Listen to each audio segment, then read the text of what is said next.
Oh my god! It's a Twin Blades variant. There's a Maelstrom on the backside. Phantom's picking up more kills, finds Andrew as well. It's a triple. Oh, look at Tahaka. Finds the Abathur top lane 6. Great Ring of Frost connecting onto 4 members. We might have a comeback for the ages. You hate to see it. You hate to see it. Will they be able to escape ETC? Does fall. What a counter attack by Regen Red, and he's gonna barely get away with this friggin' teleport ability. Holy shit! That was really spicy.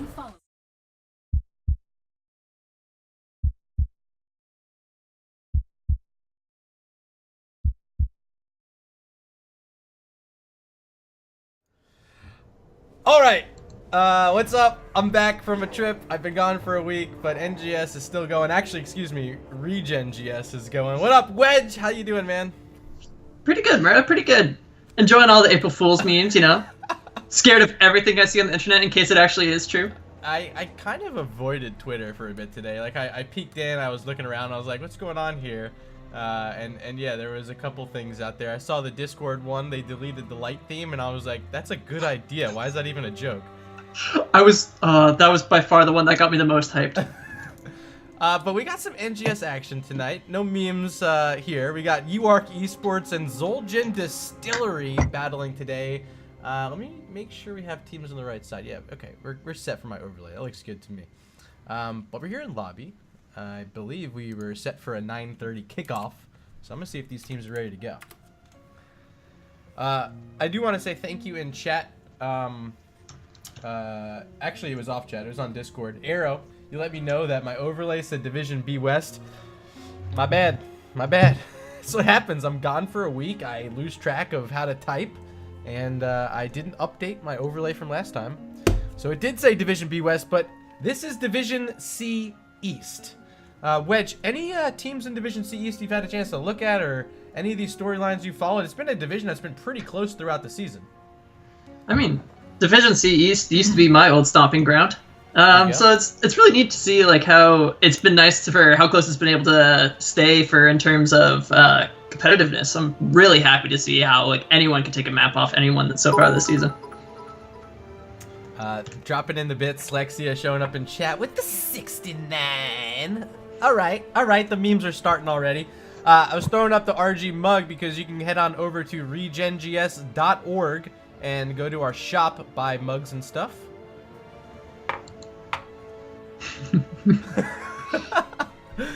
A lot of people showing up. 19 people here already. I'm surprised. Division C East kicking it off tonight.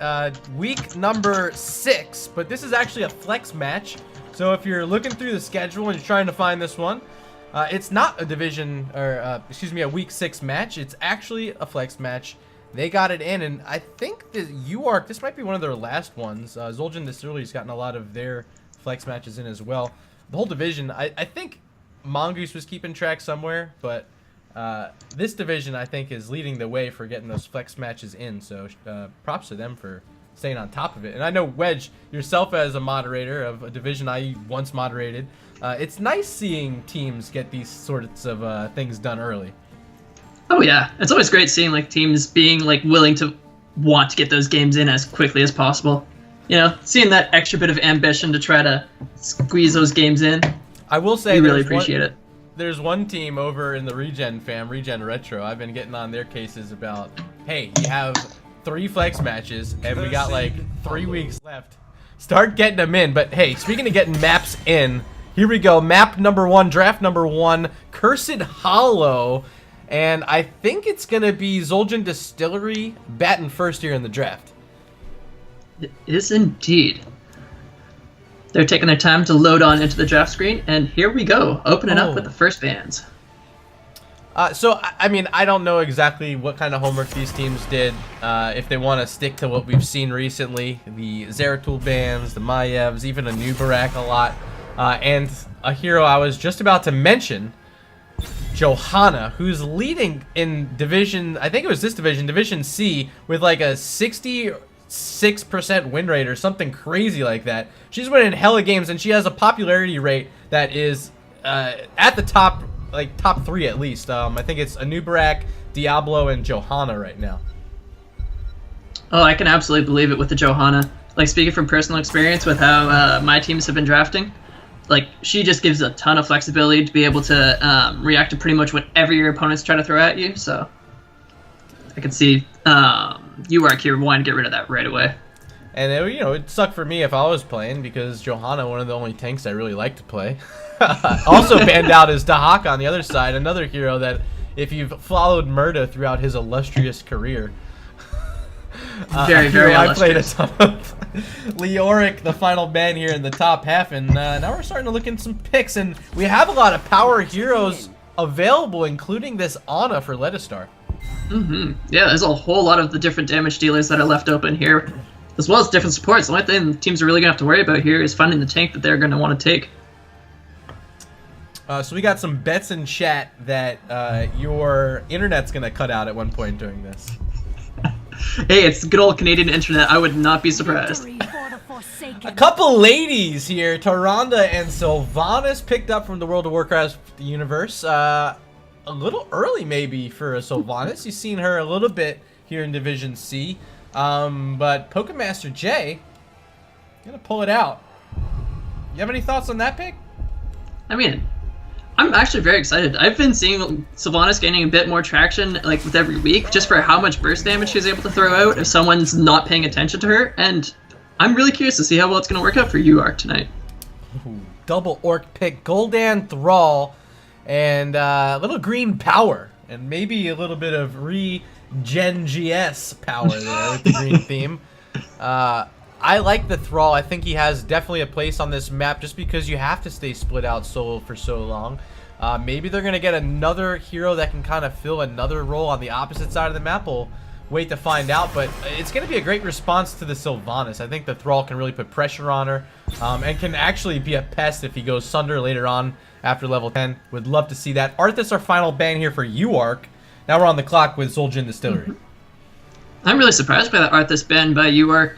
I feel like this is like probably the easiest counter to set up against Thrall. Like, having played Thrall a ton myself, like that's what my team normally just bullies me into picking just because I can't play anything else well. And like Thrall, he just shuts him down. So. Yeah, I'm wondering if this is signaling something like a Greymane or some sort of melee that can be chosen here for UARK. They definitely need some help with camp clear. Sylvanas can be effective in there.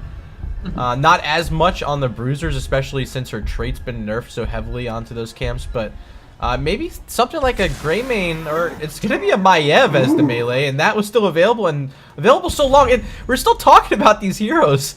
Maiev and Zeratul, the other one still open. There's options here right now for Zul'jin. Yeah, Zul'jin has... They're going to need to likely pick up a tank here, and they're going to probably have enough room for one other, either a soul laner or another carry, depending on how they like to go here. But having to come up with a way to respond to that Maiev right now. 2 frontliners will do it. Yeah, so that's a big boy and a big boy. ETC and a Nubarak. I'm assuming the ETC they want to have split out, potentially with a stage dive pick for DWIT. Cowboy Kyle, of course, could play a solo himself with a Beetle build for a Nubarak. Our final pick for Jack's Taxman is going to be Imperious. Stole that from B-Train. Shout out if you're here right now. But yeah, Imperious, the final pick, the newest hero in the Nexus. And now we have all 10 heroes chosen. So it's time for you in Twitch chat to make your picks. Who are you here rooting for? If you're here for UARK, hashtag UARK. If you're here for Zul'jin Distillery, hashtag XGD. Let's see where your money's at, chat. And if you're here for Regen GS too, make sure to toss that one in chat as well. Oh, God, there's going to be 7 of them now. You're Take welcome. it away from that meme. Garrosh, an interesting pick. I know he was had a talent ban, not for this map, so it will be available in the fray, but was mentioned today. So keep an eye on Garrosh throughout the set, because if you go to Volskaya Foundry or Dragonshire, Into the Fray on Garrosh has been specifically banned due to a current bug where he's able to throw the Dragon Knight or the Triglav Protector. So not much to worry about here, though. Should be clean. I mean, Garrosh has just been hitting the gym way too hard these past few weeks. Can't help it if now suddenly he's able to toss a silly Triglav Protector or a Dragon Knight. Well, I'm also worried because like his win rate just hasn't been that good. Yeah. I've been feeling that, I've been noticing that Garrosh requires a bit more team coordination than some of the other tanks, so being able to make sure that lines up is become a bit more priority. Absolutely. Well, let's introduce this team on the left-hand side. We got Pokemaster J on Sylvanas, Dead Latin playing Tyrande here. Z-Blaster moving on to Imperius, I believe that is. No, that's the Maiev. Excuse me. That was the Maiev. Blue Space Hat on Garrosh, and up top playing Imperius. It's Jax Tax, man. They are UARK Esports. And then on the right, we've got Cowboy Kyle on Anubrak, Ankle Shot on Gul'dan, D-Wit on ETC, Led a Star but on Ana, and Be Fresh on Thrall. This is going to be Zul'jin Distillery for you guys. You know, I call them ZGD just because it rolls off the tongue better, even though it's an X. So chat, you're going to hear me say ZGD. It's just because, come on, D-Wit.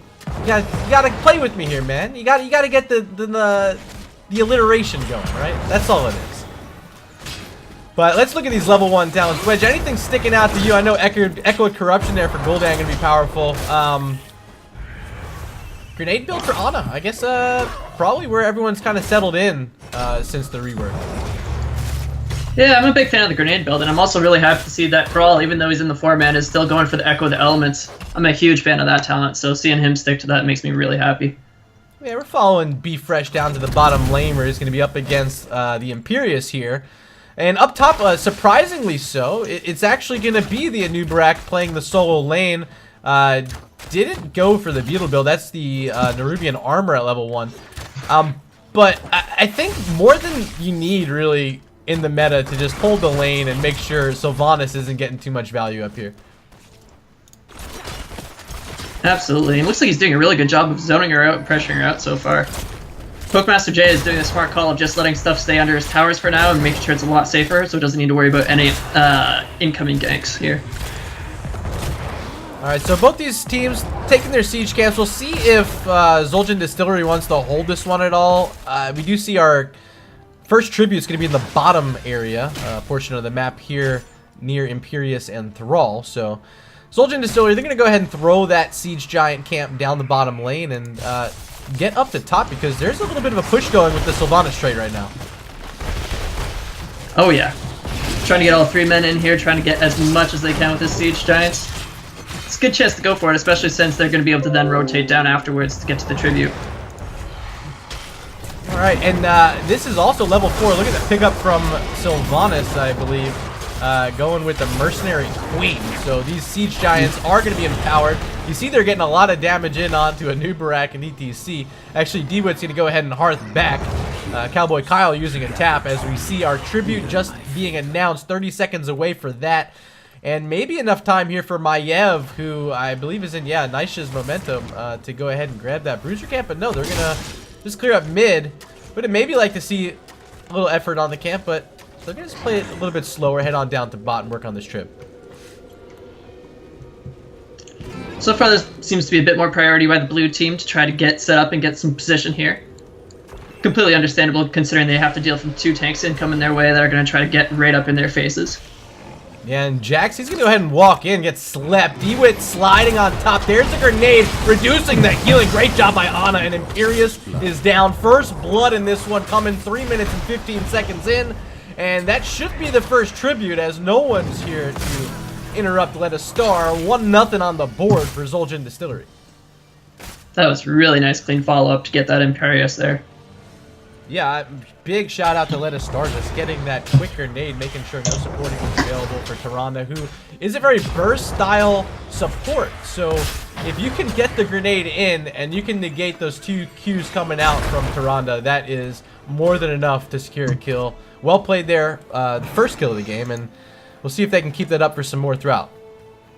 I like this call here by UARK, deciding to go for the camp here and then hopefully push that with the Sylvanas, especially considering the tribute's up on the opposite side of the field for them. It's going to be a lot tougher for them to push in, so might as well try to find some value in other ways here.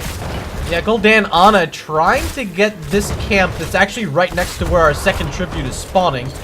They're going to be a little slow, and I don't know if they're going to be able to get a hero to respawn mid. You see this Merc Queen empowering this Bruiser camp for the blue team, and Yeah, it's going to be a little slow, so that's going to be some damage on that wall, but follow this action up top as D-Wit walking in on ETC. He's already below 50% health, has the power slide away, but the spear connects for Imperious. Here comes Maiev, not going to come through her portal. But that's all they need to kill a Nubrak. Burrow Charge was not available to get him out. 1 kill now on the board for UARK Esports, trying to delay this tribute just a little bit longer, Wedge. Yeah, they just need a bit of time here to let Toronto's heals come on through. Fortunately, she doesn't have anything to auto-attack right now, so this is getting a little tough for her, but they're not willing to give it up just yet here. Never mind, I take that back. Yeah, it looks like they're sending a few back to the well. And leaving Maiev here to try to interrupt, and they're going to get the interrupts in, but now Gul'dan with the damage. Big vault of the Warden's going to get Z-Blaster out. Pokemaster Jay's also low, and Falling's going to be Toronto on the other side. The roll 1-for-1. D-Wit trying to finish off Sylvanas, and is going to pay with his own life. They both fall, so now it's 2-for-2 in this. Gul'dan could be next. Imperious says, yes, you will be. And I think that's all that's going to happen. It ends up being a 3-for-2 in favor of UARK. However, the tribute goes over to Zul'jin Distillery. Also worth noting, Sylvanas' camp there managed to get an entire wall through that fight there. Yeah, and you know, when you can have a camp and you can fight next with Merc Queen, you're going to get the value. They get the whole wall. They find themselves, of course, down these 2 tributes. But their team fighting has been good. They now lead us 4-3 in kills, 1 apiece for Maiev, Imperious, and Garrosh. Actually, I don't know why it doesn't show that 4th kill, but they certainly do have 4, right? I'm seeing 4-2 here, so I think your math is right. Okay. I don't know who the 4th I think one of them might have been the towers getting the kill on ETC. Okay, yeah. Oh, you're right. That was it. Ooh, spear on the Ana through the bush. That was a good read by Imperious there. Yeah, and Pokemaster Jay got a lot of arrows in onto Ana, but Letastar now in a safe spot, able to throw some piercing healing darts right through these choke points, making sure all the red heroes are healthy. Zul'jin Distillery trying to move in with this double frontline ETC and a Nubrak. Thrall's now making his way through, but still not able to find this Imperious who's protected by this wall of blue. Yeah, so far the blue team has had a bit of a trouble once ETC and Nubrak are trying to chain their stuns together. Having to face 2 stuns back to back like that is a lot to handle. Channel coming in. This is a curse. Be Fresh gets it. There's the globe. And they're going to back right on out. Zul'jin Distillery with the early curse. Only 7 minutes in. Can allow them to clear up the siege camp top. And looks like ETC, that's D-Wit trying to push in at mid. They're so close to level 10. Would hate to see the cow fall right now. But once they hit level 10, Wedge, is this stage dive or is this mosh pit? What do you think? It's really hard to say no to the mosh pit here. It always is. Oh, and they do go for it. I'm surprised. This is going to be impressive to see if they can pull this off consistently against the Garrosh. Yeah, you know, the Imperious can stun it out. Maiev, if played correctly, can do it. Tyrande, of course. There's a lot of interrupts here. We'll see what D-Wit can pull Wailing off. Arrow to boot, too. Yeah, don't forget about the Wailing Arrow. Which might be the easiest method to get it done, actually. But a lot of pressure here mid, and I'm surprised they're putting focus here. No boss in this lane, but it is the one lane that you saw Sylvanas got some pressure in earlier with that camp, so they're matching that pressure, and they're actually getting through a keep wall, so well played here during the curse wedge. Oh, I definitely agree. I would have liked to see if someone went split bottom, just because they had that softened up really nicely and had some siege giants that could have pushed with it. But getting that mid fort and that mid keep wall, that's always good to see too. Yeah, still hanging out down bottom is Jack's Taxman. The fort still standing as he's going to join up with his team. Potentially looking at this boss. Yeah, they're making a rip. And actually on the other side too, it's going to be Zul'jin Distillery getting the other boss. It'll be an even trade here. Shouldn't be too much of an advantage. And there's still so much time until the next tribute that I don't expect either of these to get a tremendous amount of value unless they go uncontested. But I don't expect that to be the case here. Maiev making the smart call and making sure to pick up that mid soak on her way down. Making sure her team is able to stay nice and close here. And they're basically picked up at the same exact second. Pushing down bottom appears to be UARK Esports. They're ready to catch up in this game. They want to get some structures down. And they're only going to send Imperious, it appears, up top to clear the other boss. We'll see where Maev's going. Yeah, it looks like Maiev might join. Or just hang out mid for the XP. I really like this call. The fact that it's only like a 10-minute boss, that's probably only going to get a fort and not too much more. Whereas if they push with the Sylvanas, they can get a lot more going here. Ooh, I love the position in the flank that D-Wit was trying to pull out there, but his team wasn't in range for the mosh pit potential. So just going to get the free clear up top. That is going to be a fort down.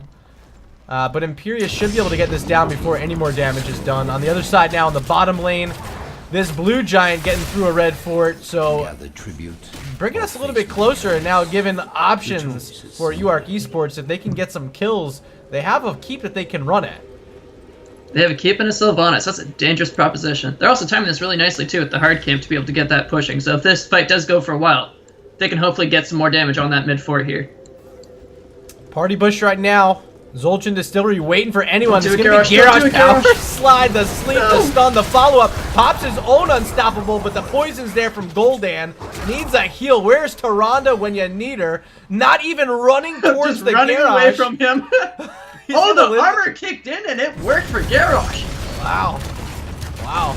Maybe that was just blind faith or maybe it was dumb luck. Either way, Garrosh lives. And no, Garrosh is a true orc. He knows his limits. I think you're right. I was talking about the orcs on the other side, the Thrall and the Gul'dan. But maybe the strongest orc is Garrosh. 100%. He survives there, but look at this. Fort's not surviving. A trade by these squads in the top and bottom lanes. Given more options here as now all the outer forts are down for UARK Esports. Zul'jin Distillery, they've gotten all 4 of the first tributes. If they keep this up, I mean, what is stopping them from starting to move in on these keeps? I'm starting to get a little scared here for UARK Esports. They're going to need to start to actually get some tributes so they can then push in for to get some more damage down here. This is another favorable position here for Zul'jin Distillery, who, as I mentioned, already have the first 4 tribs. They're trying to set ETC up to the bush, but he walked right into that one, Wedge. I was half hoping he would just rip the mosh right there, but he made the right call and just waiting it out, making sure there's a few more CCs down before he makes the call. Cocoon destroyed already. There's the fear from Gul'dan, but a great Warden's Cage keeping everyone back. And now look at the damage coming out, the Nishas, but the mosh pit locks in 2, gets the triple, make it 4. Z-Blaster, the only one still standing, and I gotta give credit, another time, Led a Star is leading his team to victory in these fights with the Ana heals. It's been tremendous throughout. It's gonna be their 5th straight tribute. They're not gonna get the kill on Maiev, but the quad kill, more than enough to take advantage of Wedge. Oh yeah, that was a huge turn right there to be able to capitalize on that mosh pit. Everyone following up on the same targets, it was really good to see. Question in chat if Iophorus is still banned. No, it is not. As of the patch last Tuesday, Blizz was able to fix that. But it does look like we have the Nano here in this matchup, so not going to be the pick for Led a Star. But as mentioned, I can't complain about this Ana play right now. It's been top tier, and it's definitely going to help lead them to victory if they can keep it up. But right now in chase, throwing him in with the Into the Fray. Here comes Maiev, binds the tether, pulls back 2. ETC get a power slide, protecting his team, and here comes the damage. Thrall moving in. Doesn't have Earthquake for 25 seconds, so they're going to say, hey guys, let's just get out. Let's live. Tribute soon. Really appreciate the call there from UARK, trying to force it before 16s and things get a little too sketchy for them. Trying to see if they can make something happen. Looking at cooldowns, it's Mosh Pit, the longest right now, 35 seconds until ETC's ready to go. Only 5 seconds for that Earthquake. With the Nano Boost available too, I mean, they're ready to rip. I don't think they're waiting for Mosh Pit here. Not at all. Although ETC might not even have a choice here. Warden's Cage unfortunately missing, not getting up in time. There's a massive Warify. Yeah, blue space that very low, gets that extra armor, still living, 50 health, still up. Garrosh not down yet, finally falls, traded out with a Nubrak. Dead Latin's down, Tyrande no more. Pokemaster J, there's no way he gets out of this because he got the cow in your face, or can he? No, the poison damage that's can't end up. That's Gul'dan using that fell damage. That was like hardcore, the most BM you could ever do. Just, you could have just like thrown out a Q, but just let her die with the poison. That's all you need. This is a curse. They're looking at the boss, but they say, no, we got to use this curse. We have heroes dead on the other side. We can't waste any moments. They're marching to mid, trying to get a keep down. I like this call. You can always back out and get the boss afterwards, especially because they're likely still going to have their 16 advantage. And hopefully then they'll have some more heroic cooldowns too to be able to take another uneven fight.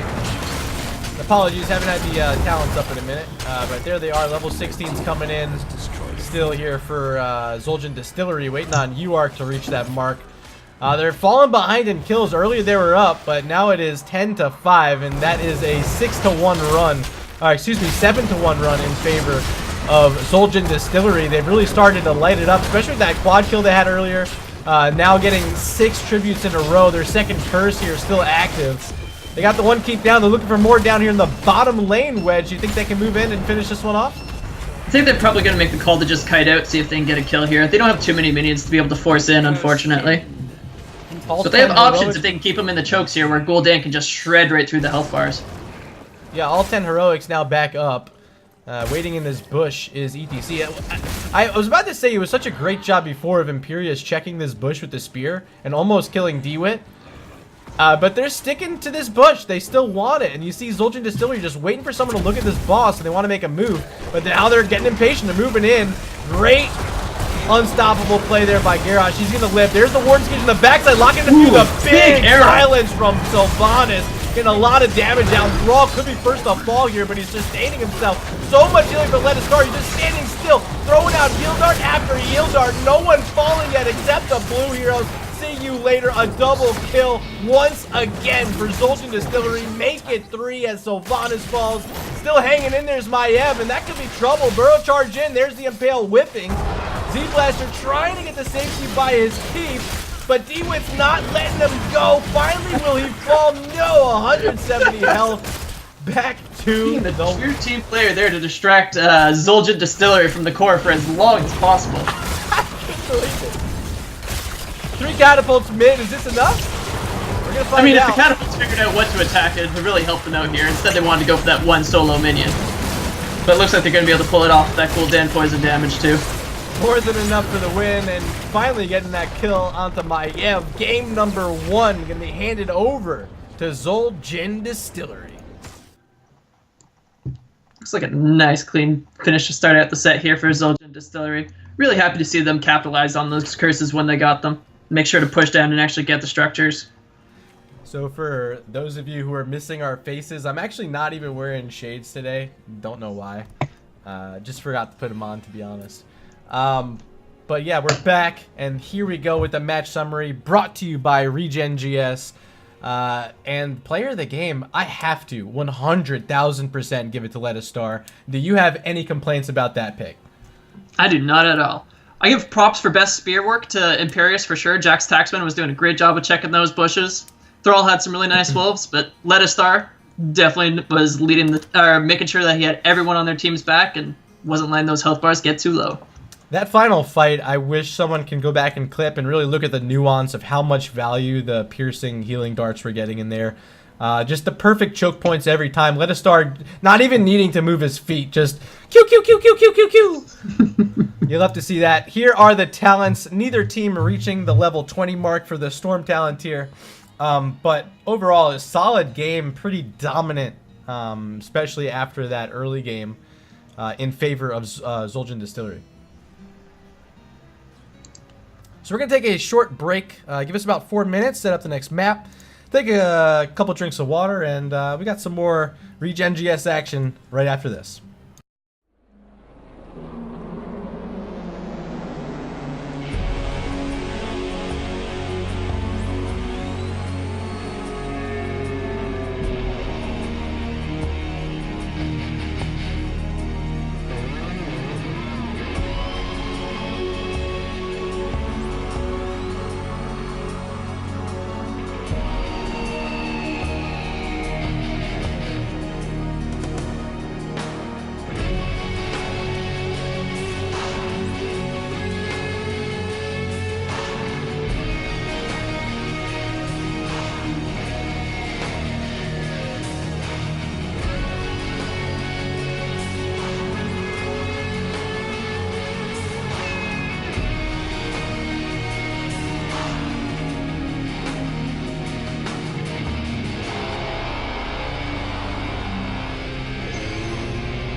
right, thank you for being patient. We're back. I'm Murda. To my right here, I guess it's my left, but stage right, it's Wedge. How's it going, my man? Doing pretty well. Really excited to see that we're going to Alterac Pass here, and it seems to be chosen by Zul'jin Distillery. Wanted to go to their map this time. Yeah, I haven't casted too much Alterac Pass this season. There has been a bit of it, but not too much. I also haven't done too much Cursed Hollow for that matter. So I'm thrilled that we're on two less than favorite maps here in this matchup. It's always great when you get to see teams mix things up, you know? You get to see what each team finds to be their go-to pocket strategy. Yeah, speaking of pocket strategies, we're going to see similar bans here. It was the Dahaka Diablo for Zul'jin Distillery, Johanna Leoric in the top half for UARK Esports. I don't know if that changes too much here. I mean, there's an Anubrak ban maybe to take place of the Johanna ban. But Zul'jin Distillery, I wouldn't be surprised if they get rid of Dahaka once again. Yeah, Dahaka can get a whole lot of extra value here when he's able to just get that one extra lane of soak and then burrow in right away. Being able to manage your soak in the other lanes, I find on Alterac Pass is a huge factor for being able to win the late game. Yeah, I've definitely seen Dahaka banned by this squad in the past. So maybe just not wanting to play against it, or they'd rather have it themselves.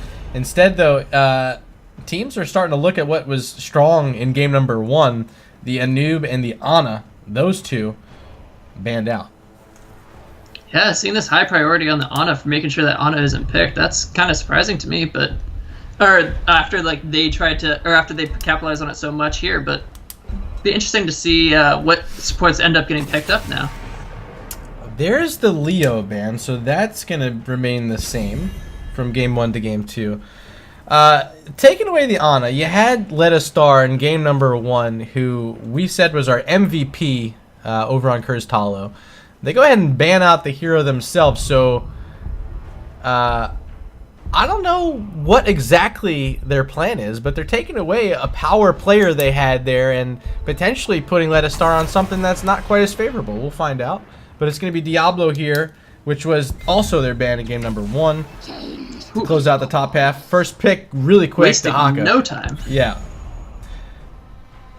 Well, we kind of talked about it. Dahaka being the chosen one to be banned out in game 1 and maybe banning it here. But Jack's Taxman, he was our Imperius.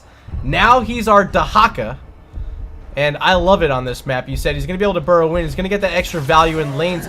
Also, I mean, you get the curse or whatever you want to call it, the cavalry. You can just head right onto the lane from there, split out, get pressure on the other side of the map. There's a lot of ways to use this Dahaka. I love it.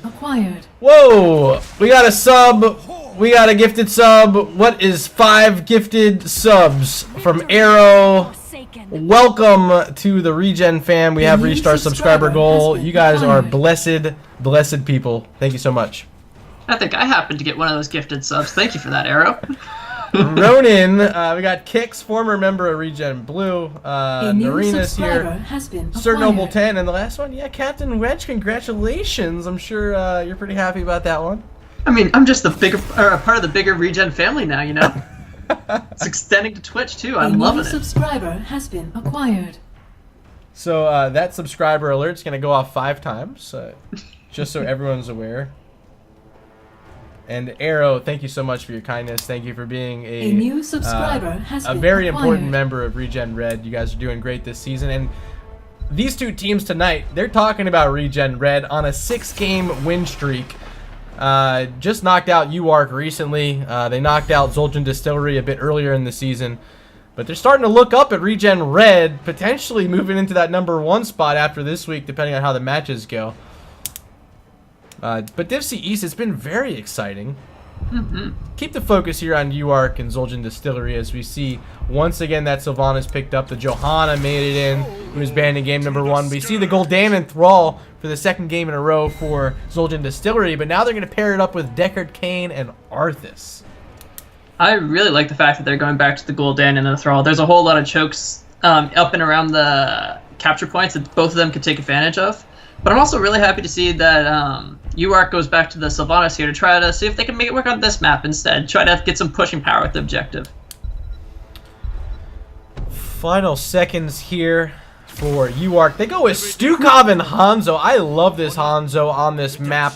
inside the objective areas. So many nifty little walls to get your scatter arrows just thrown all around.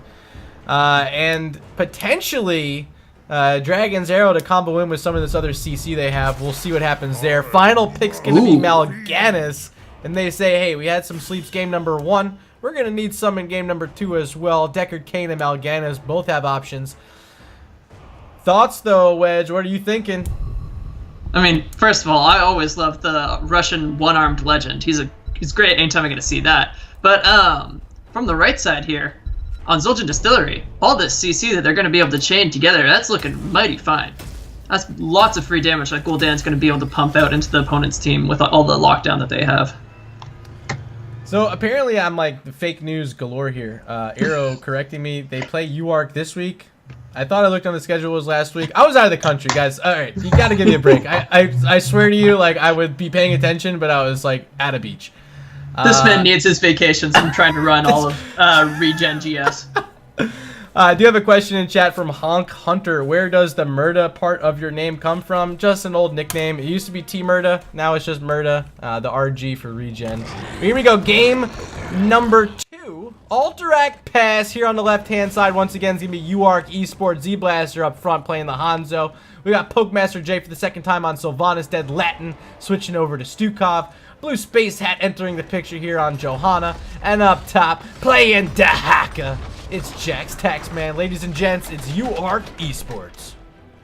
And then on the right side, starting off the Orcs, we've got Ankle Shot on Gul'dan, D-Wit on the Mal'Ganis, Cowboy Kyle looking for that Master of Cold of Arthas. Be Fresh is going to be taking the Thrall, and Let Us Star, hopefully trying to land some more sleeps here this game, is going to be taking the Deckard. Sleep time. Go to sleep, little angel.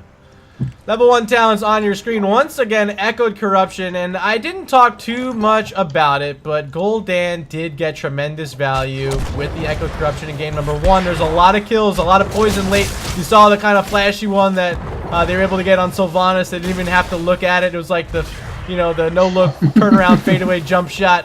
But I gotta keep eyes on this game number 2 on Ankle Shot and Be Fresh, because they're getting back on these heroes who ultimately got them a victory in game number 1. I know we talked a lot about Let Us Star, but let's not forget about these two players either. Yeah, I'm really happy to see that they're willing to bring Thrall into the 4-man to have him be more of the melee hero. I think he brings a lot of versatility and really helps to deal with anyone that's trying to get 2 up in your face. Yeah, I like the option here actually using the Mal'Ganis as a main tank. You see it a lot in your Storm League matches, especially in some of the lower tiers. Mal'Ganis is chosen a lot there for whatever reason. In NGS, not the case. You don't see too much Mal'Ganis here, but D-Wit not afraid. They have this 1-0 lead. Maybe, you know, willing to lose a map, so to speak. Of course, the domination, the extra points would be great, but, you know, we'll see if Mal'Ganis is a smart pick or maybe just a little bit of a gutsy pick. I mean, I like this call a lot right here from UARK. Right away going for the camp, making sure that that comes off cooldown as quickly as possible, and then hopefully being able to punish it extra hard with the Sylvanas, too. So I'm actually reading again in chat. Arrow correcting about the UARK game. Regen Red has a match against them this week. We got that part down. But to make it even worse, I'm actually casting the match. It's going to be a Thursday night showdown over on Nexus Gaming Series. First Blood. Betting off a bit more than he could chew there. Yeah, I think he maybe thought he had a sleep, a way to get out, but just not enough. His team didn't do any business helping, slapping him out of the sleep. So First Blood, that came about 2 minutes in, a little bit earlier than we saw in game number 1. An advantage early in favor of UARK Esports. Looks like they got most of the wall here down too. This is off to a much nicer start for UARK. Let Us Star gonna go all the way back to base, get some mana. Deckard Cain running low. As our first prisoners will be located in 20 seconds. It's gonna be the bottom side of the map, so we already know where they're located. But Jax Taxman's doing a mighty fine job up top too. Not only is he ahead in health and mana, but he's also going to have the rotational advantage over Arthas. Yeah, I just caught that kill down bot on Thrall though. Little pickup. 2 now on the board for UARK, and that's about a half-level lead. They're on their way to level 7. I'll put the talents thus far on your screen, and we'll see if the level 7s are going to get here during this objective. Neither team here yet. No, both neither team seems to be in looking a at the hurry. camps. And I should note again, once again, it's going to be the Mercenary Queen for Sylvanas, so eyes on Pokemaster J, see if there is value to be had. But it's going to be Zul'jin Distillery first to try to channel, but they're going to be interrupted by Hanzo, interrupted by Johanna. Or not. Ankle shot gets it off, and now the timer is started. 30 seconds, all they need. And it's going to be pretty tough. There's a lot of health to kill in Arthas, a Mal'Ganis. You got to get through these guys first before you can break the channel. We're all moving up here, trying to capitalize on the route on the Stukov. Fortunately, you took a lot of damage moving up like that. Watch level 7's about to be picked up, and the turnaround really happening before anyway. Like, Hanzo, all the scatter arrows coming in, and level 7 so close, just a second more. They break the channel and now can move in with this Palantir. And low health bars on the other side. These could be kills, Wedge. It's looking really scary for D-Wit here. He really wants to get to that Moonwell and hopefully restore some health. Be Fresh throwing out the Wolf. Keeping Johanna back, but not going to be enough to keep their healer up. Deckard came down. The channel now started for UARK Esports. Channel up there by Dead Latin on the Stukov. Now trying to re-engage to get back in here. Zul'jin Distillery with a tongue to grab on D-Wit. He's very low, gets some armor and gonna walk away. Cowboy Kyle, the only front line remaining. And I don't think they want to stay in here too long because their health bars are low. Deckard King just respawning. They're still not level 7. And now the lead in the channel is in favor of UARK, and that should be objective number 1. The cavalry is ready to come, Wedge. Let's see which way they're looking to use Sylvanas here to punish us as hard. Looks like they're putting a lot of priority on mid where they're able to follow it up with those camps and not worrying too much about the bosses. I think that's a perfectly viable strat to go for here. How about you? Well, for me, ever since this map came out, it's been the push mid strat. You get way more value out of the siege camp than you do the boss. The boss is kind of like a waste on this map at times. But I love the camps, and I love just being able to pressure in, get this fort down, and create the avenue to come on a flanking position around these objectives, most importantly about this mid lane. So we'll see if they can get through. The cavalry's still healthy, and on the other side is D-Wit and Ankle Shot not healthy. They're backing up trying to get some potions. D-Wit, he's really walking right up and ignoring the Sylvanas as Sylvanas is just taking down his health. Scary to see. Yeah, not as easy for him to get away as it was in game number 1 when he played ETC. The power slide was used so often as just an escape. But this time, Mal'Ganis doesn't have that mobility option. And he's got to play a bit safer and just time his abilities and get value out of his sleeps before he moves in. But this is looking like, yeah, it's going to be the first structure of the game down at mid. I don't think they can stop Sylvanas. Is it going down, Wedge? I don't know. Gonna commit. It's not going down. She wasn't willing to trade her life. She wasn't willing to die on that hill today, unfortunately. So Dahaka looking skinny in this skin here. Walking back up top. I'm going to keep battling Arthas, checking out what happened during the curse up here. Why? It's not a curse. It's the cavalry, okay? It's close enough. Okay. Finally, mid goes down to Johanna. But yeah, looking around, we see top fort wall down, bottom fort wall down. And of course, mid fort altogether has been destroyed. Another camp here picked up by Sylvanas. It's going to push mid, and now with our next objective up top, they could start thinking about this boss. With the level 10, I think just move right on it. I do really appreciate that they were trying to play around vision there, seeing if they could get the flank on the Arthas, but Arthas wasn't doing too much to give it to them, unfortunately. Yeah, they're just going to push in. Pokemaster J is here. They're going to throw the black arrows onto the fort, and not enough responses. Only Deckard Cain for now, throwing out the scroll of sealing, will lock in Dahaka, but Jack's Taxman, very healthy. Should be enough. Yes, it is. Fort down. Number 2 is down here, but look at this. Showing up Skull Dan. There's a work by Solo on Dahaka. Big, massive shove. Very well placed tornado there to try to get some more lockdown onto the Dahaka. Unfortunately, it's not tight enough of a choke to be able to keep them cornered there. I suppose the Dark Swarm allows Dahaka to walk right through that tornado. Not sure about the Dark Swarm, but he's definitely able to burrow under it, and hopefully if he goes for that at 16, he'll be able to just dodge right through it. Yeah, so not the sleep. We were talking about maybe Stay a While and Listen being the pick for Deckard Cain, just to get a little extra sleep power, but More NATO, maybe gonna help a lot with the earthquake, keeping people inside for Thrall to get some damage in. I was kind of hoping that Zul'jin Distillery was going to go for the babysitter comp here and put everyone to sleep and just watch them go to nap time, but looks like we're out of luck for that. Sylvanas grabbing a camp by herself. There's a camp picked up by Zul'jin Distillery to push mid as well. They're behind here in map number 2. Of course, they won Cursed Hollow earlier, but here they have no kills, and they're still looking for it. They're still down in XP. It's a full level right now. They're going to make their channel before level 13s here because this is the only chance they're going to get. And this is UARK playing it very patient, getting the 13 talent here, and then take a fight that has their name on it. Taking full advantage of the fact that they've got about 20 seconds remaining before they want to go in and channel. All 10 heroics online. Here are those level 13 talents coming in. Are we going to see a spicy arrow from the Hanzo here in this choke? It's a Blessed Shield leadoff, waiting for the arrow. There's going to be a big silence from Sylvanas. One down, it's Gul'dan. B-Fresh could be next. No, it's actually Mal'Ganis next. Still lows Cowboy Kyle and B-Fresh, though. I don't think they get here or do they. Yeah, this fort's down. Sylvanas still in chase. A great flanking position from Pokemaster J. There's one and two more. Letistar could be the mega kill that Pokemaster J's been waiting on. But no, I gave him the hype voice and he didn't deliver. Instead, they're going to drop back to boss and keep the Haka on the point for the channel here, Wedge. They just had too much respect for their elders there. They didn't want to do that to him.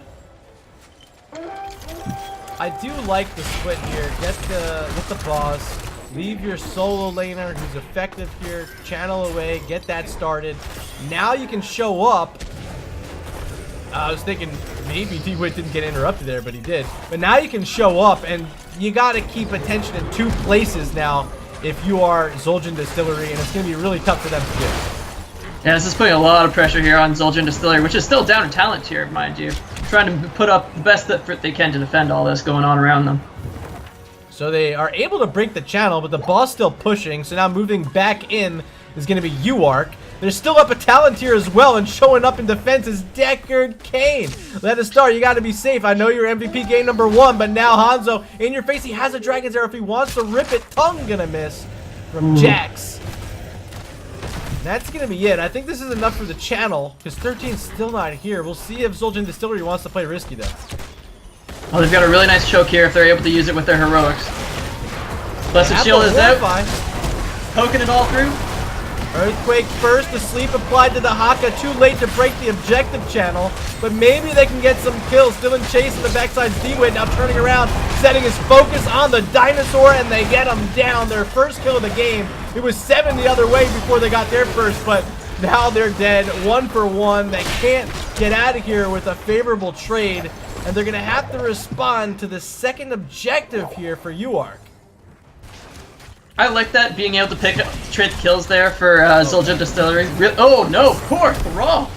Oh god. Oh, you hate to see it. Arth is trying to keep everyone back with a Howling Blast, but they don't have nearly the defense without Thrall and without Mal'Ganis. So Ankle Shot, the only one really who's able to help too much, but he can't step up too far. Look at Hanzo. What a great spot position-wise by Z-Blaster. No one able to walk in. That's going to be the first keep down. And with this cavalry still healthy up top, they're maybe looking at 2. Sylvanas moving in. Does she have black arrows? I don't think she does right now, but they do have kills in the backside. Yes, 50. Yes, huge Blessed Shield and silence there. Deckard and Mal'Ganis down. And this is keep number 2, Wedge. This is not looking too good. There's already damage on the core too. They could go in and finish here. That was the Dragon's Arrow trying to keep Gul'dan back, but they still have cavalry, they still have minions, and this thing is below 20% health. Game number 2 going to be handed over to UARK Esports. It's going to send us to a game or a match deciding game number 3, and we got a real series on our hands now, Wedge. I'm really glad to see that UARK showed up for this. It seemed like they had much better Sylvanas synergy this time, being able to capitalize on the plays that she can make. Really happy to see them do this in dominating fashion, I'd say. 13 kills to 1. I can't put my finger on what the big difference maker was. Just really outstanding play overall, almost with the perfect game. Would have been 13-0 if Jax Taxman didn't get caught in that Horrify. But overall, very impressed with the kind of going back to the drawing board that occurred there by UARK Esports in between games 1 and 2. They look solid. They look like the better team there. Maybe they can parlay that into a big reverse sweep here over Zoltan Distillery. Yeah, definitely looked like UARK was a lot more comfortable on the map here, just being able to take the rotations that they needed, getting the soak when they needed. Very nicely done by these guys. All right, so Twitch, we're going to be right back after our final break of the evening. About 4 minutes, we're going to set up game number 3, and we'll have the conclusion for the UARK Esports and Zoltan Distillery match after this.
we're back. Welcome. We're in lobby, ready to go for game number 3. It's going to be Dragon Shire. Wedge, let me make sure I remind these teams about the Garage Band talent before any shenanigans happen. Good call.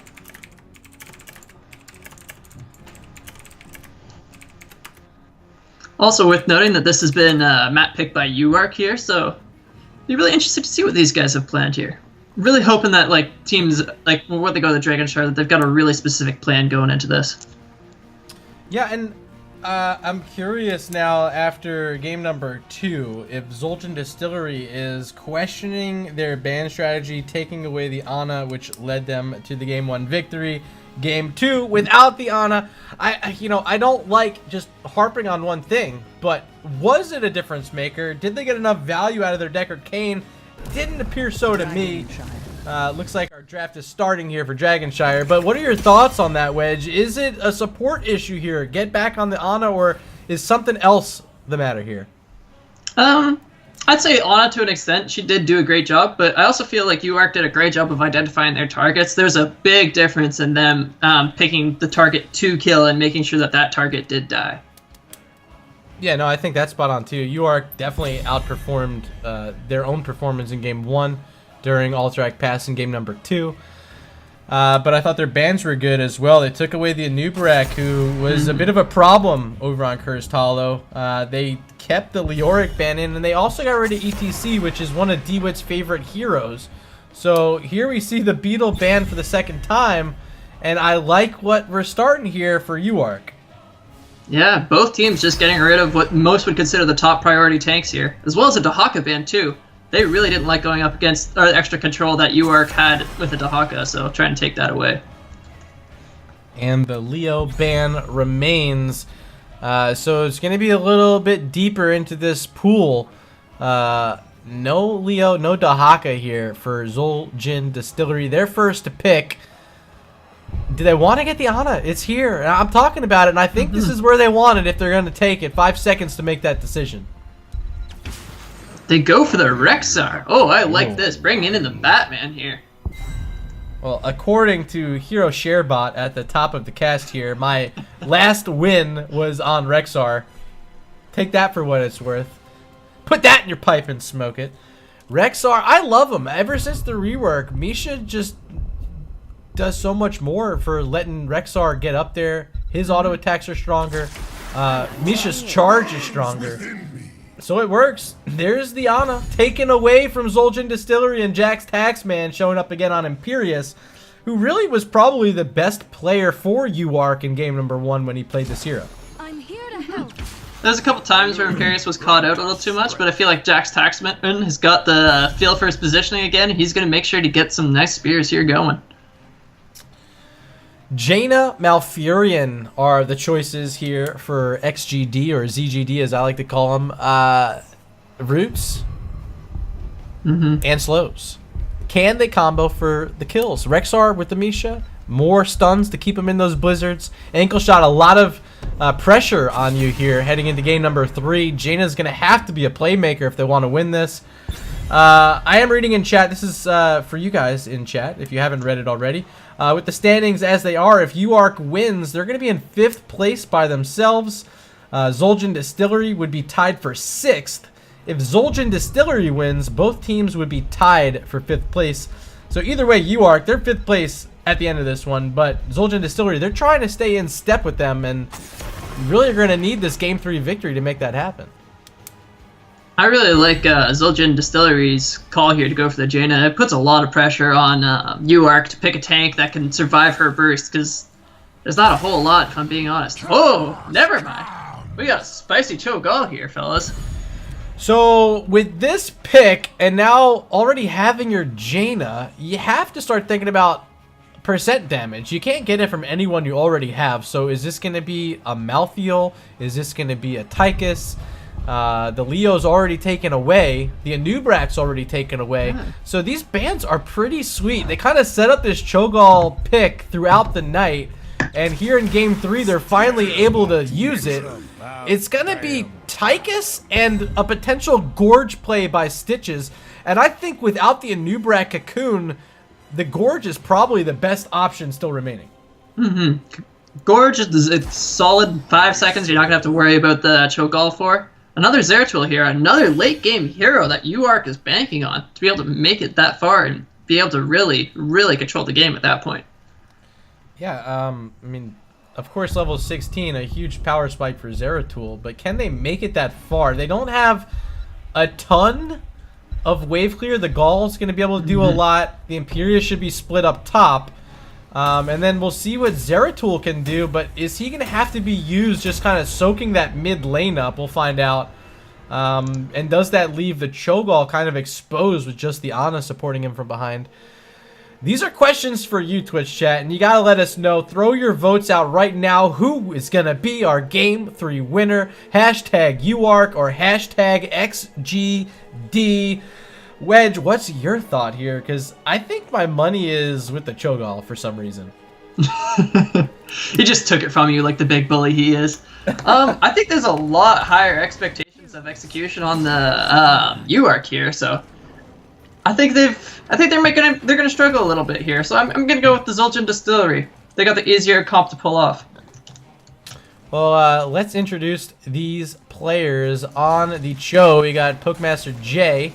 And on the Gaul, we got Jax Taxman. I did that without having to look at anything. I'm proud of myself. There's the Cho'Gall. Blue Space Hat on the Zeratul. Dead Latin playing Ana. And up top, hasn't played solo lane all series long. It's going to be Z Blaster on Imperius. They are UARK Esports. On the right side here, we've got Zul'jin Distillery, with D-Wit taking the stitches, Ankle Shot on the Jaina, Be Fresh on the Tychus, Rexar being played by Cowboy Kyle, and Letastar on the Malfurion. So we still don't see our votes in chat yet because we're on the 1 minute delay, but I am excited to see what Twitch chat has to say about this game number 3. The Cho'Gall pick, is it enough to sway any votes? We'll find out there. Up top, a big harassment coming from Zeratul onto Rexar. Misha's still healthy. Gonna be able to scoot on back to her master. But you're getting an early look at what they want to do with this Zeratul space, Blue Space Hat rather. Probably going to be up there harassing Rexar throughout this one.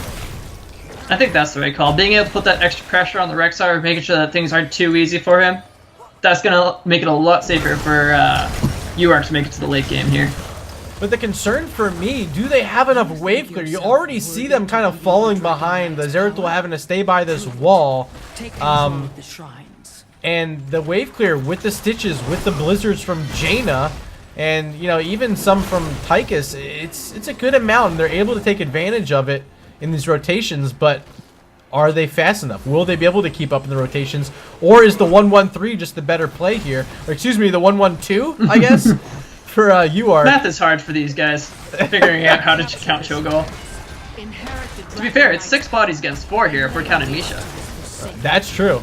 And maybe a factor to throw some consideration at. We see this objective spawning, and both are early channels here for UARK Esports. Up top, though, I think the Misha should, over time, get some advantage here over Z-Blaster. We'll find out. In the bottom side, big kill on the Malfurion here. They're going to get 2. Tychus down as well. And that's an early game Cho'Gall. You really can't walk in when you don't have enough supporting. Malfurion the first to fall, and that meant Tychus had to go too. And now with the camp pushing, this is time to get some siege damage in. I'd like to see the Gaul just remain in here and just throw out everything you got. No reason to really back up. Here's the stitches in response, clearing up that siege camp. But what's going on up top? It's still just Rexar and Misha holding the show here. Z-Blaster not able to do enough. Really is going to need that Zeratul eventually, if they ever want to capture that top altar, or shrine rather, as Jaina falls in the bottom. 3rd kill of the game here for Cho'Gall. Malfurion really counted himself lucky that Zeratul isn't that much later into the game where he's going to have that extra spike in damage. And this is starting to be scary for Zul'jin Distillery. You don't want to fall behind to a Cho'Gall, who's going to get stronger as the game goes on. Tychus now falling goes. Zeratul almost was able to get in there, but the whole with Hook bringing him back, they finally get him. What is going on here? What is going on here? It's all the damage, boys. It's Just like, keep on going forward and pressing those buttons. It's like people forget Cho'Gall actually has the power of 2 heroes. Like, you can't just stand in there. You think he's one body, but he's 2 heroes. And look at damage coming in on Ana here. Look at, like, Ana's just not afraid. Like, Cho'Gall's not afraid, I should say, because of Ana. Standing in deep. And Pokemaster J is able to get all the way back to the well, surviving. Unbelievable. But now they're down both shrines. Tyka's staying at mid. And Be Fresh should have enough room to channel here. They should die for this on bottom. Oh, they didn't even need to. And they get a kill on Zeratul. Huge turnaround now. Down a talent tier for Zul'jin Distillery. Pushing Dragon Knight mid. Tyka's going to get some value. No one here in response yet. That's 1 tower down, looking like it will be 2, and Cho'Gall finally showing up here. But this DK can rotate right out if it wants. He's got a lot of minions too. I feel like it's pretty safe for him to get some more damage onto this fort. Yeah, totally staying in. The rest of his team is going to show up. 2 minion waves here. This is enough. Hook's going to whiff, but it doesn't matter. Fort number 1's going to be down in just a few seconds. And there she blows. Lots of good value here for Zul'jin Distillery to be able to kick off this first Dragon Knight. Being able to punish it that hard against this Zeratul and a Cho'Gall, that's going to make things a lot easier for them going forward here. We haven't seen too much out of Imperius and Rexar as this Dragon Knight expires down the bottom. Not a lot of action there. We talked how the Zeratul potentially making moves to help out Imperius. But Blue Space Hat once again being relegated to just soaking this mid lane. We'll see if he gets his wave and wants to head up. But down bottom, a lot of pressure coming from the Jaina onto that wall. And with just the Cho'Gall here, I don't think it's enough. No, it's been tight going both ways here to be able to find the best way for the teams to get the value when opponents are in the other lane. So does ZGD make an adjustment? Did they just leave someone here and push in against this Cho'Gall while they have time before he gets a bit stronger? It appears as though they're just going to keep the rotations going. And sadly, I think they're missing a few minions here and there, which is costing them right now this XP lead. Of course, the kills aren't helping either. 4-1 right now in favor of UARK. But I feel like a bit of XP being missed on the minions. Let me see if I can pull that up here. Yeah, so a minion advantage currently in favor, if you look on your screens, in favor of UARK Esports, ever so slightly, but still notable, and you want to be able to keep up. And if it's the rotations that's slowing you down, then making an adjustment. I don't hate seeing it out of teams here, and ultimately might not make a difference because level 10's just now achieved. We'll look at those talents. It won't be long. Ooh, that Ana. Team's trying to push up a little bit. Unfortunately, Jaina's Blizzard's down, so not too hard of a punish, but this is looking really scary with the Cho'Gall moving in. Well, watch the Nano as this upheaval connects onto 2. Here's the Nether also getting a big blast. Jaina's down, 1 for nothing, but they used 3 heroics, including the Nano boost there at the end. Shrine's still not active, 3 seconds away. And without those heroics, maybe it can be a little bit harder. Up top, Misha falling low. She's able to scoot back as the boosters are clashing there. Still eyes on bottom, though, as another camp being worked on here, Wedge. This is really tempting. If they get Jaina in here in time, they're going to have all of their heroics up. And this could be a perfect time for them to turn this fight around. Yeah, Void Prison was picked up, but without any sort of follow-up. Really no use of it right now for Blue Space Hat. He's just trying to be a pest here on this point. Malfurion trying to throw Moonfires out to reveal him. Missing on a few. But here come the rest of UARK Esports moving back onto that point. They are in control of both now. Up top, Imperius grabbing it away from Misha, and Zeratul with the channel. The objective will go over to UARK Esports. Looking to see if there's any chance of them getting the Cho'Gall down here, but it's not looking too likely. He's going to be able to just shove his own way out here. Then we got the Zeratul coming in with what's left of the camp. Oh, big ring on the back here, trying to get the Cho'Gall. Big fat ring, but the supporting's still here from Ana, but the roots are enough to protect against another shove that was trying to get Cho and Gall back to safety. They get the kill up against their enemy's objective, but they let the DK push during that kill. I know it was a double kill, but you lost the fort for it, and Zeratul is still healthy, above 50% health on the DK. Going to start marching towards mid. Even going to boot away at Stitches. That's They're likely doing a all good job gonna of get. making sure to get the tightest damage on that DK, though. It's really making a difference for that DK not being able to stick around in one place for too long. Yeah, you know, I didn't really think about that, but you're exactly right. Tychus not only getting value in this matchup up against the Cho'Gall, but also getting it up against all of the Dragon Knights that are coming out. Currently, objectives are 1 apiece for these teams, but structurally, a little bit more there. Oh, there's enough peoples at mid. Great Gorge, but they can't get Cho behind the wall. They almost did, but the sleep start from Dead Latin made just enough time for Cho'Gall to hop out of the belly of Stitches in front of the wall. Great job there by another Ana player, and potentially play of the game, keeping Cho'Gall alive in that one. That was really nice for both teams there. Zoltan Distillery was able to make sure that they burned not only the Cho'Gall's ult following that, but also Nano Boost too.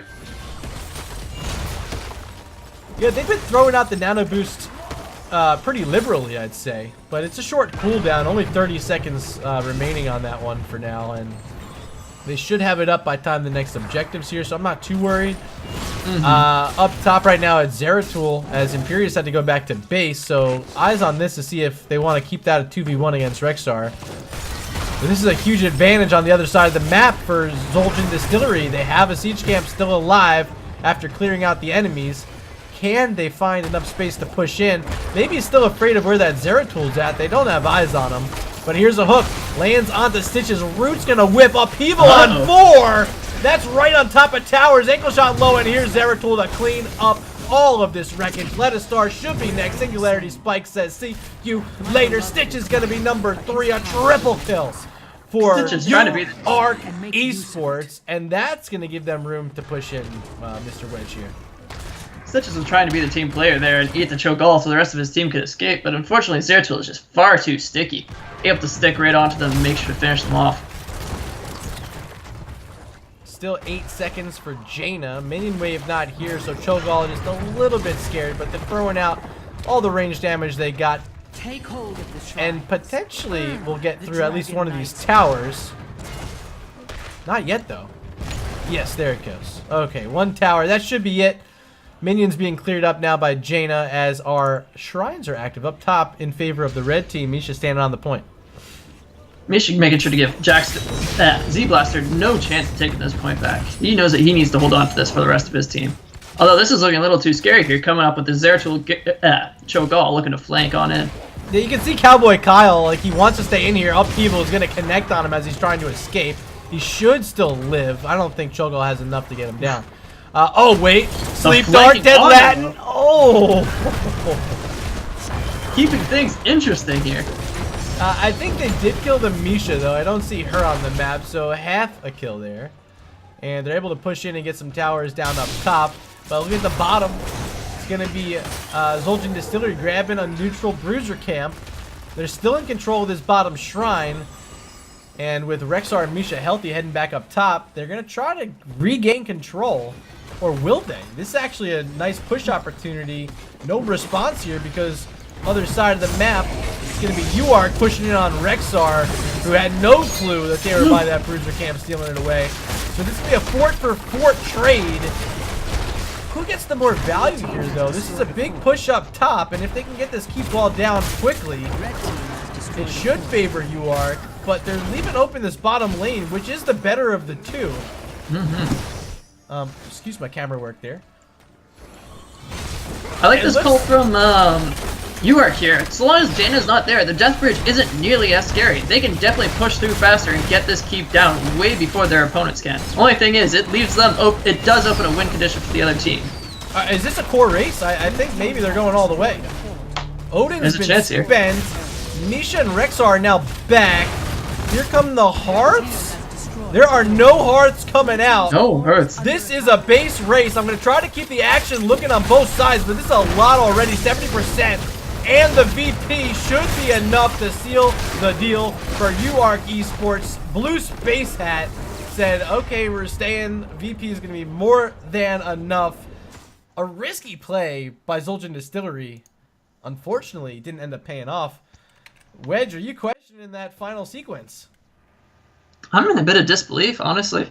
I'm really proud of both teams for having the gentleman's agreement to just, all right, at this point, we're going for the core race. No one back off. Everyone just commit to it. So really happy to see that. But someone I'm had like a tea time or something to get to. They're like, all right, they're pushing. Let's go too because I'm ready to get out of here. Hey, it's almost bedtime on the East Coast here. I mean, hey, we talked about how this is a very important matchup for both of these squads trying to stay in position here in Division C East. It came down to a base race at the end, only 13 minutes and 1 second to get our victor here. UARK Esports take it in a somewhat dramatic fashion there. That's a great way to make a comeback. Not only do they get the very dominant game too, but UARK then making sure to bring out the spicy cho'Gall to close things out and go for that good old-fashioned base race. Gotta respect that. So let's head on over to the NGS server, try to get an interview here in Lobby 1. And before we leave the screen, let me show you guys the talents as well. Level 16 was just achieved there at the end, and maybe that was enough of a difference maker that slowed them down in the push. They popped the Odin and made the full commit. Well, actually, wait, here we go. We got Pokemaster J in chat here. How is it going? It's going pretty well. It's going great, I would say. Yeah. Jack's Taxman here as well. Wedge finally showing up. Wedge, hey, I'm going to mute you on Skype so we don't get the double talk. Sounds good. But hey guys, how are you feeling after that game? It looked like you came out with a strategy and it finally came to fruition at the end. You banned out the Leoric all 3 games. You banned out a Nubarak in games 2 and 3, and it kind of threw everyone for a loop because we weren't thinking cho'Gall, but those are 2 bans that are perfect when you want a cho'Gall. Was it your game plan all night to give us the 1, the 2, and then finally game 3 pull it out after the bans that we saw in the first 2? It was the plan if we had a map pick. The initial plan was just take first pick every chance we get and see where we go and go from there. But we got a map where we're like, hey, we can draft cho'Gall here, so we went for it, and it turned out to be the greatest mind game of all time. Yeah, I wouldn't say that we came in banning Leo and Noob just for that, because they have a guy who really likes to play Leo, and Nubarak is a very strong tank, but it certainly helped that we knew we had the cho'Gall in the back pocket. Yeah, absolutely. I mean, I must say, I really appreciate the fact that you guys committed to the cho'Gall partnership by both of you coming into the interview here. Yeah. That is the reason that we're both here, actually. Yeah. Perfect.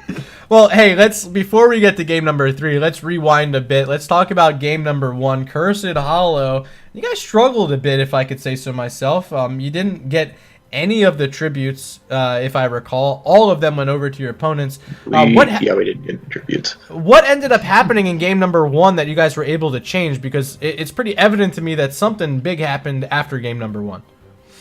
It was mostly a change up in our tank play and our tank focus. We started banning out a Nubarak. We started picking tanks that were that our tank players a little more comfortable on and able to execute on better. If that's a grammar. I was sitting in the lobby for game 1 of the draft, and I'm looking at my favorites bar, at my solo laners that I like to play, and I'm thinking, like, over half of this bar is either banned out or picked already. What am I gonna do? I don't like this very much. And so I think it was a little bit of that, where we didn't get the exact kind of comp we were hoping for. I mean, you always hope for, like, a Dahaka on a big map. You could see that we played 3 big maps, it got banned twice and picked once. So, Right. But it was a little bit of hero discomfort, and I think it was a little bit of sloppy play. I think we really picked it up going forward. Yeah. I mean, I'll take some blame for it. I don't think I was playing at my best in that first game, but I mean, you also got to give credit to Zul'jin and Distillery there. I mean, they played nice games all 3 games. Yeah, they played a hell of a game number 1. We talked about here during the cast about Ana in game number 1, and then game number 2, they banned her out, and finally game number 3, you guys were able to get it. Was Ana a hero that was someone you were thinking about heading into this matchup that was going to be a significant Ana's portion of almost the draft? always a top priority for us. So we love Ana. Yeah, So- we love Ana. So I guess my question in this one, like, you guys were thinking to pick her, but you didn't get her the first two. Was it the difference maker for game number 3, or was it just the Cho'Gall? I think it was a combination of both the Ana and the Cho'Gall. I mean, and it's also Ana and Cho'Gall together. I mean, nano boosting Cho'Gall, it's Doesn't get better. crazy. Because Yeah. it's funny because we were talking before the draft. I don't want to give too many of our draft secrets away, but we were thinking about picking Rexar because it's a good map for Rexar. Because we figured they would first pick Ana, and so we're thinking, okay, maybe we last pick Ariel so we can get the Ariel to go with the Cho'Gall, because we definitely don't pick Ariel in front of Cho'Gall. That totally gives it away. And then they first picked Rexar, which honestly I was very surprised by, and so we just hopped all over that Ana. So let's talk just a bit about game number 2. It was Alterac Pass, and I believe this was their map pick, right? So Yes. We got first pick, and we have got you guys- Ana first. Have you guys played an Alterac Pass map in NGS yet? Because I haven't seen too many of them, and was that a bit of a worry heading in, like, hey, we don't have as much practice here? We love Alterac Pass. Awesome. Yeah, it's a map we need to practice, but I think we have a strategy that'll work really well on it. Love Alterac Pass. It is... we play it like we play Cursed, except I think at this point we're better at it than we are Cursed. I mean, we won on Alterac and lost on Cursed today, so I think that's probably fair to say.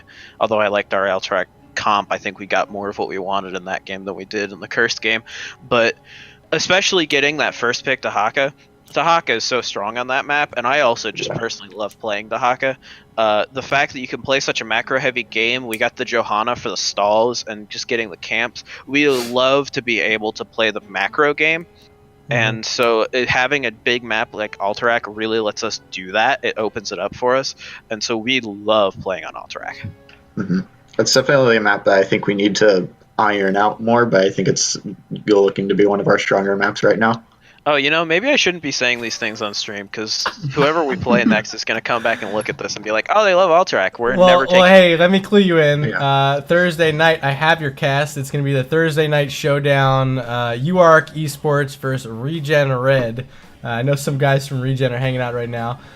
So yeah, don't give away too much strategy. I'm not here to get the information out of you, but will you be drafting my Evan Zeratul on Thursday?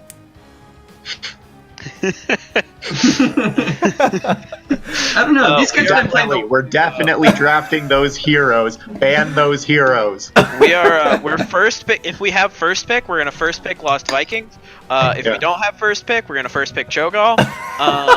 We're planning to play ETC as a support because Progrock's just too good. Progrock out heals Malfurion. It's better than Malfurion support. Trust me, I've done the math.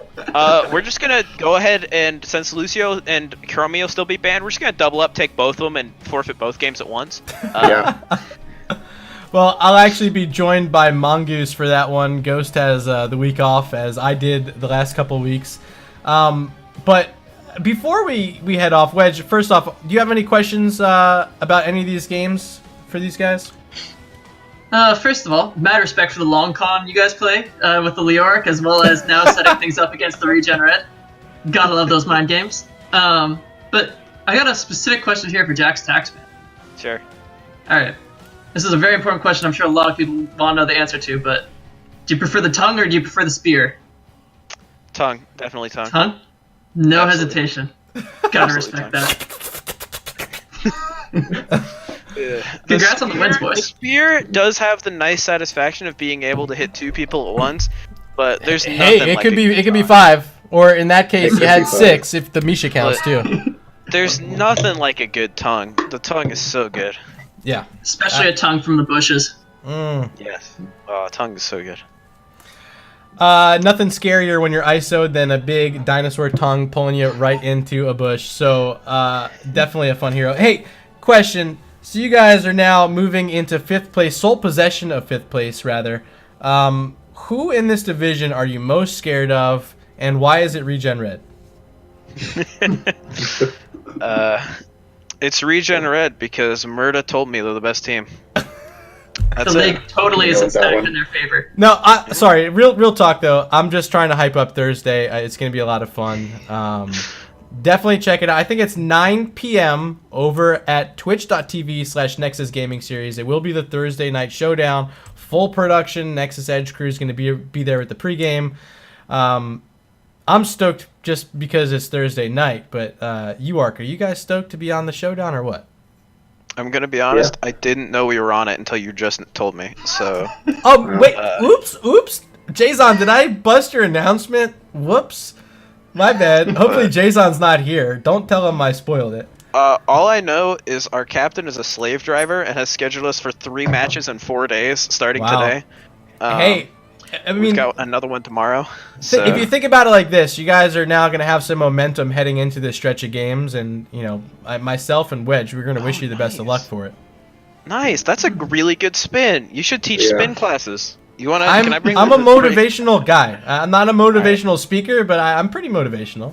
All right, I'm gonna get you in contact with our captain later because he needs to work on his spin. He's not doing a good job spinning at all. I can't get your players hyped up to beat my team. Come on. Your team. This sounds like some commentator bias over here. I'm the founder of Regen. What do you expect? All right. UARK, you guys are the champions tonight, and that's what matters here for this show. So congratulations to you, and I definitely want to give you opportunity, as always, for your shout-outs. The floor is yours. Let's start with Jack's Taxman, just because you're listed first here. Sure. All right. I'll go ahead and give a shout out to the entire rest of the team. Gonna give a shout out to Kevin. We miss Kevin from the Heroes Dev team. That's the Kevin I'm talking about. Love that guy. I think I'm out of shout outs. Actually, shout out to the casters. I'm sure you guys gave a good cast, even though I couldn't hear it. I'll probably go back and watch it later. And if it Awesome. wasn't a good cast, I might have to retract that shout out. But for now, shout out.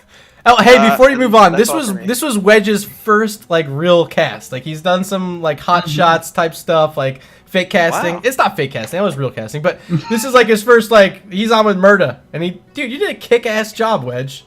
Wedge, Kick-ass. great job. I'm really proud of you. I wasn't listening to any of it, but it was great. So, You know what? good job. This blind support, it really means a lot to me. It's what I come to expect from my team as I make the calls, and knowing that I've already got yours.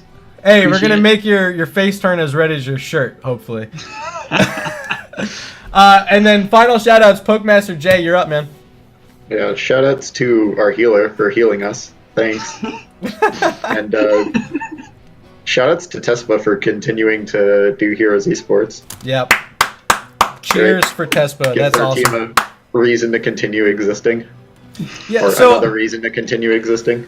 Obviously you guys are University of Arkansas. Do you use the same Twitter tag as them? Because I totally tagged it earlier. Hopefully that's you. I But think so. Maybe. how are you guys hope. doing in dorm right now? Fill everyone in.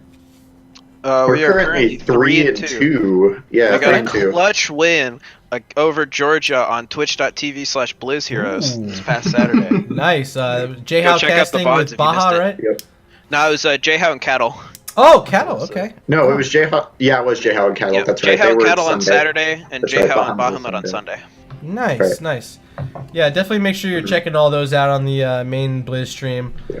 A lot of fun. And And yeah, our latest other appointment. than that, what else is going on? UARK, this is just a big week for you guys, and I'm hoping to see some victories for you. Let's see. So we got Tespa. We're trying to roll strong into the playoffs. We got NGS. We're enjoying. And we Heroes got Lounge Heroes is starting, right? starting back Yeah. up. What division do you we're guys facing place in forward. Heroes Lounge? Our Three, Heroes three. Lounge. We're We're in Division Div 3, I believe. Oh, Yeah. you're gonna play against Murda then, because I'm playing in Division 3. Let's go. All right, guys. I really appreciate as you a guys. great man once said, "I'll see you in the Nexus." Oh, God. You're stealing my sign off, too. Hey, I got to say, thank you so much for the interview. And again, huge congratulations on the win. Wedge, let these guys know where they can find you before we go.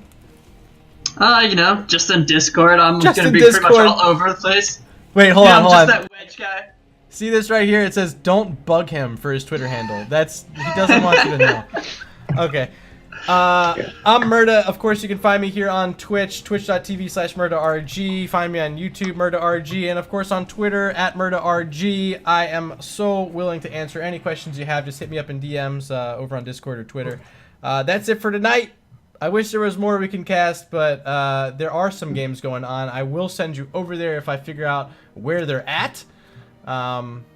If anyone here in this call knows, let me know. If not, hey, you guys are beautiful. Wedge, thank you so much for the cast, and Jax Taxman and Pokemaster J for the interview. You guys rock. The subs from Arrow of the Storm. All 5 of them, baby. Let's go. We'll see you guys in the next one. Peace out.